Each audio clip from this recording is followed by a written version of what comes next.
এই কি হয়েছে? কি আমাকে 10 টাকা দেন না, আমার মা বাপ নাই, আমি সকাল ধরে কিচ্ছু খাইনি। কি কো, তোমার মা বাপ নাই? না। তাই?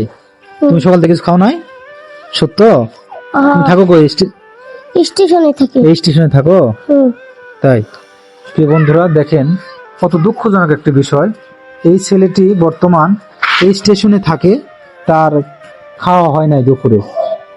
সে আমার কাছে এসে 10টি টাকা যাচ্ছে যে আঙ্কেল 10টি টাকা দেন, আমি কিছু খাবো। সত্যি বাবা, তোমার কিছু খাওয়া হয় নাই? না। তোমার অনেক কষ্ট হইতেছে? জি। অনেক কষ্ট হইতেছে তোমার? খিদে কি পেট যন্ত্রণা করতেছে? হ্যাঁ। তাই? প্রিয় বন্ধুরা, আসলে এরকম বাচ্চা দেন, কত সুন্দর তার চেহারা, ইস কত সুন্দর তার চেহারা। যদি আমার সামর্থ্য থাকতো, আল্লাহ যদি আমার এই সামর্থ্য দিত, তাহলে এগুলো বাচ্চাদেরকে আমি অনেক ভালো কিছু একটা পর্যায়ে নিয়ে যেতাম। প্রিয় বন্ধুরা, আপনাদের কাছে আমার একটাই চাওয়া, আপনারা বেশি বেশি সাপোর্ট করবেন, এই ভিডিওগুলো মানুষকে দেখার সুযোগ করে দিবেন, যাতে আমি এইসব বাচ্চাদের পাশে দাঁড়াতে পারি, তাদের মুখে একটু হাসি ফোটাতে পারি। বাবা, আমার সামর্থ্য ওরকম নাই, বুঝছো? এই যে তোমার আমি 100 টাকা দিলাম, না তোমার খাওয়া হইব না? খাওয়া হইব? তুমি খুশি তো নাকি? হ্যাঁ। তো তার হাসি দেওয়া